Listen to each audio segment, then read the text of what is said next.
I'm here with Eric Shupe at the Beaver Creek Arts Festival, and the really nice thing about coming and walking around a festival like this is when you get close up to the art, there's all these hidden things that you don't realize. Good morning, thanks for joining us. Good morning. So as I was looking at some of Eric's artwork, and by itself from a distance, it's beautiful as it is, but as you get closer, you find out this is all welded out of silverware. Correct. What I do the most of is, you would say, I've got my mother's old silverware, our passion is horses, could you take our old silverware and create us a horse? And that's what I specialize in, and that's what I do, is taking people's old silverware and creating them sculptures.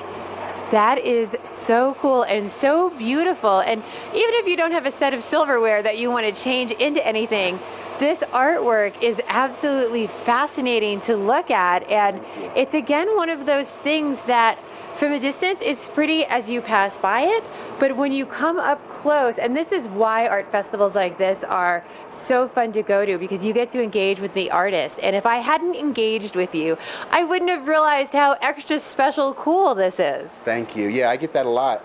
Yesterday when I was setting up, this she was probably in her 70s. She said, "Son, give me a hug." And I was like, "Yes, ma'am, I'll hug you."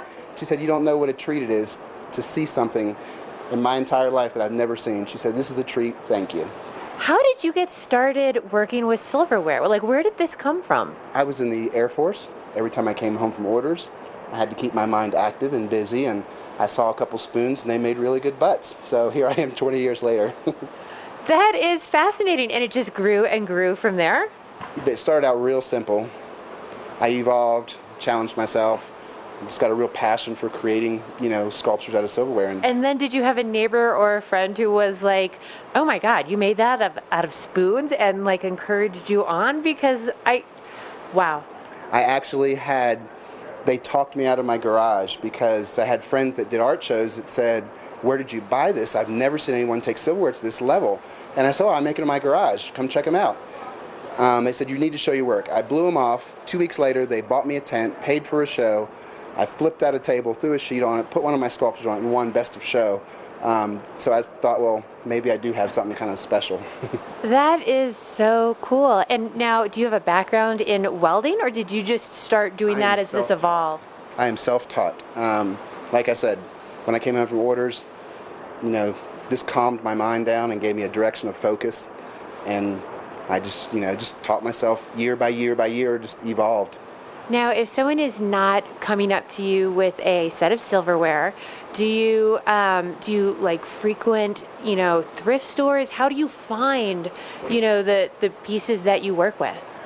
Because of what you just said, people have found out they can donate silverware, or I'll take their old silverware. So people will come up and say, "I've had this for 30 years in my attic. I'm never going to do anything with it. I love your art."